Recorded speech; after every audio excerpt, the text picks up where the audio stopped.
ब्रह्मा जी ने जन्म दिया, उसके बाद में रुद्र भगवान के बाद में जो सृष्टि के पहले मानव हैं वो महाराज मनु, रानी शत्रुपा, जिनसे ये मानव सृष्टि चली है।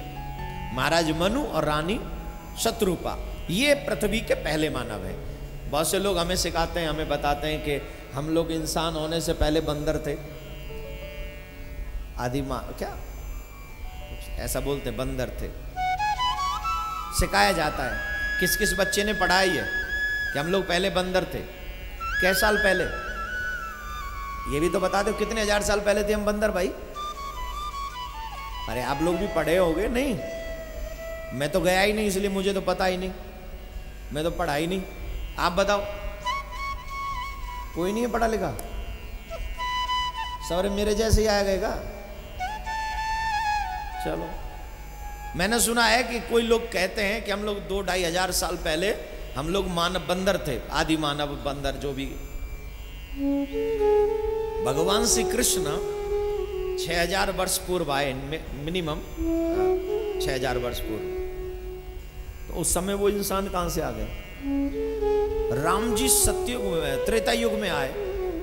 राम जी त्रेता युग में, वो राम जी थे, रावण भी था, वो सब मानव थे, वो कहां से आ गए? देखो, अधूरा ज्ञान बड़ा नुकसानदायक होता है, इसलिए या तो ज्ञान करो, पूरा करो। नहीं जानो ना तो भक्त बन जाओ, बोले मुझे कुछ जानना ही नहीं, कुछ भी नहीं जानना मुझे इतना जानना है कि मैं ठाकुर जी का हूं और ठाकुर जी मेरे, इसके सिवा मुझे कुछ और जानने की जरूरत ही नहीं। महाराज मनु, रानी शत्रुपा, जिनकी बेटी है देवहूति, उनके 3 बेटी हैं, जिसके बीच में की बेटी का विवाह महाराज ऋषि कर्दम मुनि से हुआ। कर्दम मुनि से उनका विवाह हुआ। कर्दम मुनि ने एक शर्त रखी, मैं इस शर्त पे शादी करूंगा कि जैसे ही मेरा एक विवाह होगा और पहली संतान होगी, मैं घर छोड़कर भगवान का भजन करने चला जाऊंगा। अब कन्या बोली, महाराज देखो शर्त की बात है पिताजी, तो मैं एक शर्त रख लन दो, मैं एक शर्त धरूंगी। बोले कहा धरोगी?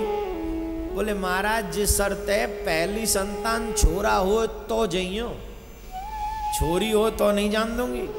क्यों? छोरी तो परायो धन है, छोरी तो चली जाएगी ब्याह के, मैं अकेली रह जाऊंगी वन में, कौन के संग रहूंगी? छोरा होगा तो कम से कम के संग तो रह लूंगी। बोले ठीक है, ये पक्का, जब छोरा होगा जब ही जाएंगे। अब मेरे ठाकुर जी बड़े लीलामय हैं, वरदान मांगा और ये शर्त रख ली कि पहली संतान होते ही चले जाएंगे। और पहली संतान कब हुई? जो संतान हुई वो कन्या, एक पहली कन्या, दूसरी कन्या, तीसरी, चौथी, 5वीं, 6वीं, 7वीं, 8वीं, 9वीं कन्या। ऐसे हाँ क्या कर रहे हो? पहले तो 100 कन्या, 1000 कन्या होती थी, आजकल की तरह थोड़ी है एक कन्या आ जाए उन रब्बा सिक्की करांगे। सानू तो कुछ, साडे कोल तो कुछ हैगा ही नहीं, तुहाडे कोल तो कुछ नहीं हैगा, रब दे कोल तो सब कुछ हैगा। उन्नू मान लो, उन्नू यकीन करो, उन्नू भजो, उन्नू याद करो, वो सारी कुछ तुम्हारी प्रॉब्लम सॉल्व कर देंगे। मान तो सही, राधे राधे बोल तो सही।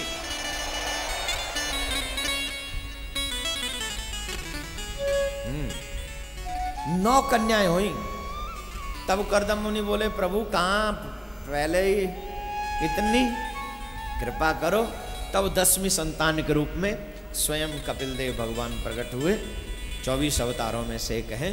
बोलो कपिल देव भगवान की जय। अपनी बहनों का विवाह यथावत तरीके से किया। यहाँ पर कुछ नए श्रोता बैठे हैं, ध्यान से सुने। कर्दम मुनि के जाने के बाद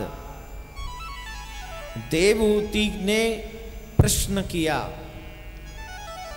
किनसे? कपिल देव भगवान से। हे पुत्र, मैंने सुना है कि तुम भगवान के अवतार हो, क्या ये सच है? बोले हाँ माँ, आपने सच सुना है। तो माँ आप क्या जानना चाहती हैं? बोले पुत्र मुझे एक बात बता दो, मुझे आपसे कुछ जानना है।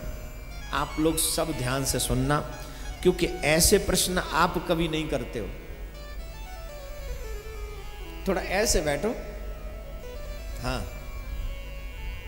बुढ़ापे में तो वैसे ही हल्की है ही जाएगी, टूटी जाएगी पीछे थे, या बुढ़ापे में तो फिर कुछ नहीं। जवानी में जब तक बैठ सकते हो बैठ लो। कथा में भी यूं बैठ जाएगा जैसे ऐसे बैठ। सुनो ध्यान से। पुत्र मुझे आपसे कुछ जानना है। बोले मां आज्ञा करें। पुत्र मुझे एक बात बताओ, जब जीव मानव योनि में आ जाए तो उस मानव योनि का सबसे बड़ा लक्ष्य क्या है? द्वितीय दूसरा प्रश्न, मानव योनि का लक्ष्य क्या है और पूरे जीवन भर जीव क्या करे? कपिल मुनि कहते हैं मां, तुमने ये जो प्रश्न किया है ना, ये संसार के हित के लिए है। इसका उत्तर मैं दूंगा और बहुत अच्छा है। सुनो मां, इस संसार में पुनरपि जन्मम पुनरपि मरणम पुनरपि जननी जठरे शयनम, जीव को सबसे ज्यादा संकट और सबसे ज्यादा दुख मां के गर्भ में उठाने पड़ते हैं। एकदम ध्यान से सुनना, एकदम। अगर यह प्रसंग आपकी समझ में आ जाए, भगवान करे आ जाए, तो आप फिर जिंदगी में कभी गलत रॉन्ग वे पे नहीं जाओगे। अगर यह लक्ष्य समझ में आ जाए, इसलिए fully concentrate your mind please. मां सबसे ज्यादा दुख मां के गर्भ में जाने वाले शिशु को होता है, सबसे ज्यादा कष्ट। हम लोग अनेकों नरकों की चर्चा करते हैं, 28 नरकों का वर्णन तो भागवत में भी आया है, और भी ज्यादा वर्णन है, बहुत है। गरुड़ पुराण पढ़ लो, आपको सब कुछ समझ में आ जाएगा। फिर भी मैं थोड़ा बहुत आज वर्णन करूंगा, ध्यान से सुनना।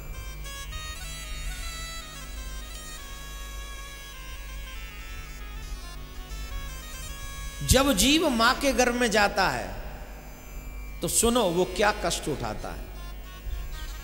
जब शुरुआत में वो मां के गर्भ में जाता है ना, उस समय उसके अंग की ये त्वचा नहीं होती 2-3 महीने तक।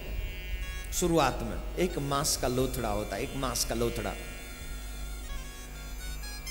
और आप कभी देखे होंगे कहीं से हमारे हाथ में या पैर में कहीं कट लग जाए और ये ऊपर की चमड़ी स्किन जो है वो कट जाए और उस पे नमक मिर्च या कोई खट्टी साबुन शैम्पू कुछ लगे, दर्द होता है कि नहीं? जवाब दीजिए, होता है? क्यों? बोलिए, स्किन जो है कटी, खाल कटी, चमड़ी कटी, मांस दिखा, मांस में लगा तो दर्द होगा। लेकिन जब हम मां के गर्भ में थे शुरू के 2-3 महीने, तब तो ये चमड़ी थी नहीं हमारे ऊपर। उस समय मां जो भी खाती है, नमक मिर्च या गरम मसाला है, वो सब डायरेक्ट जाके बच्चे के बदन को चुभता है और वहां चीखता है, वो शिशु चीखता है, मुझे बचाओ मुझे बचाओ मुझे बचाओ।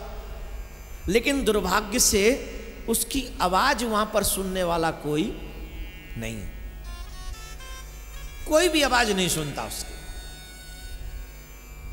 कई लोग उस वेदना को सह नहीं पाते हैं, जिसको मिसकैरेज शब्द दिया गया कि वो वहीं गर्भ में मर गया। और ज्यादा पापी व्यक्ति गर्भ में ही मर जाता है। पुनरपि जन्मम पुनरपि मरणम पुनरपि जननी जठरे शयनम। जिसने पाप ज्यादा किए वो जीता कम है, मरता ज्यादा। बार बार उसी मां के गर्भ में जाता, बार बार बार बार। अब ये नहीं है कि मानव योनि में जाएंगे तभी इस गर्भ में जाना पड़ता है। जिस योनि में भी जन्म लोगे, उस योनि में जन्म लेने से पहले मां के गर्भ में जाना पड़ेगा और वो कष्ट उठाना पड़ेगा तुम्हें। छोटे छोटे कीटाणु होते हैं जो तुम्हें नोचते रहते हैं उस गर्भ में। छोटे छोटे कीटाणु वहीं नोचते रहते, खाते रहते। इतना ही दर्द नहीं है, रहता कहां है? जहां मां का मलमूत्र है। कहां रहता है? जहां मां का उस मलमूत्र में लिपटे हुए 9 महीने व्यतीत करता है उस छोटी जगह पर जहां वो करवट भी नहीं ले सकता। इतनी सी छोटी जगह है जहां वो रहता है, करवट भी नहीं ले सकता वहां, उसी में एकदम पैक्ट, मलमूत्र में लिपटे हुए। घर में रूम में थोड़ी सी गंदगी आ जाए, रूम में क्या कर दो, काम करने वाली की जान को फिर जाते हो। दिखता नहीं है, इसी बात के पैसे, समझती नहीं है, 1000 गालियां सुनाते उसे। क्यों? बोले तूने यहां गंदगी नहीं साफ की। बैठना पसंद नहीं करते। कहावत तो यहां तक भी है, जब कुत्ता बैठता है ना अपनी पूंछ से झाड़ के बैठता है, ये भी कहावत है। तो यहां तो तुम इतनी क्लीन रखते हो बैठने का, रहने का स्थान को, लेकिन मां के गर्भ में वहां तो मलमूत्र में। इस दुनिया में सबसे बुरी चीज क्या है? मलमूत्र, जिसे न तुम देखना पसंद करते हो, न तुम सुनना पसंद करते हो, न उसके समीप जाना पसंद करते हो, वही न मलमूत्र है कि नहीं? उसी मलमूत्र में 9 महीने रहे मां के गर्भ में। और कभी कभी वो मलमूत्र हमारे मुख में भी चला गया। मां रहेंगे तो कभी जाएगा भी। और रहे कैसे? बोले उल्टे लटके हुए, सर नीचे, पैर ऊपर। तब पुकारा भगवान को, हे गोविंद मेरी रक्षा करो, दुनिया वाले तो मेरी आवाज नहीं सुन रहे, आप ही मेरी रक्षा करो, आप ही मुझे यहां से निकालो। भगवान जी बोले ठीक है, अगर तुम हमसे कह रहे हो तो हम तुम्हें यहां से निकालने की कोशिश करेंगे, लेकिन बताओ तुम बदले में हमें क्या दोगे? बोले प्रभु हम पापी आदमी हैं, हम भला आपको क्या दे सकते हैं? हम तो कुछ भी देने के लायक नहीं है, हमारे पास कुछ नहीं है जो हम आपको दे सकें। बोले नहीं है, मैं जो कहता हूं वो दे दो। क्या? बोले तुम जब इस पृथ्वी पे जाओ, जब मैं तुम्हें मानव बनाकर भेजूं, तो तुम ऐसे काम करके आना जिसकी वजह से तुम्हारा पुनर्जन्म ना हो। क्या करके आना? जिसकी वजह से तुम्हारा पुनर्जन्म, जोर से बोलो, ना हो। जीव ने प्रतिज्ञा कर ली, प्रण कर लिया, मैं ये प्रण करता हूं कि जब मैं संसार में जाऊंगा तो ऐसे कर्म करूंगा जिससे मेरा पुनर्जन्म ना हो। प्रण कर लिया। लेकिन ठाकुर जी आप भी एक प्रॉमिस करिए। क्या? बोले जब मैं धरती पे जाऊं और मैं ये भूल जाऊं तो आप मुझे याद दिलाओगे कि मैंने ये प्रण किया है? भगवान बोले आई प्रॉमिस यू, मैं तुम्हें याद दिलाऊंगा। अब सिर्फ इतना बात याद करो, जन्म हो गया, तुम्हारी कितनी उम्र है याद कर लो। क्या तुमने अपना वचन निभाने की कोशिश की? क्यों जी की? अब आप कहोगे हमें तो भगवान ने याद दिलाया नहीं। ये पुराण, ये ग्रंथ, ये संत, ये महात्मा, ये कौन है? ये भगवान के दूत है। इवन जो तुम्हें ये कहे कि वहां पर सत्संग हो रहा है, इवन ये आजकल तो इतना ऐड वैड करते हैं, किया है ना, कितना ऐड करना पड़ता है दिल्ली में। तो वो जो होर्डिंग्स आप देखते हो वो भी भगवान का दूत बनकर आपको बताता है, ये देखो वहां पर प्रभु की कथा प्रारंभ हो गई है, जाओ तुम अपना जन्म सुधारो।